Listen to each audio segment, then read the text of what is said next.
What's up mga tol? So good day! So ngayong araw pag-usapan naman natin kung ano dapat ang gawin natin pagka may mga lubak na ganyan, no? Lalo na kapag may mga sinusundan tayong sasakyan mga tol.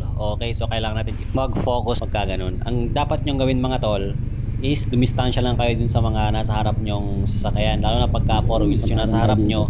Kailangan nyong distansyahan yan, syempre, para meron kang allowance na umiwas sa mga lubak-lubak na yan. Okay? Kasi ang hirap pagka nalubak di ba?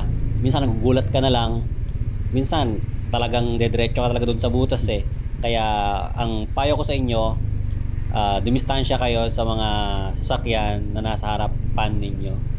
Okay? Pagka motor naman, kailangan pa rin distansya kasi minsan nagugulat din yun So, ikaw na talaga yung kung may sa harap niya, may hams or lubak, nagugulat talaga yan minsan. So, iiwas siya, ikaw, pag sobrang dikit mo sa kanya, sa likod, talagang hindi ka makakaiwas dun sa lubak.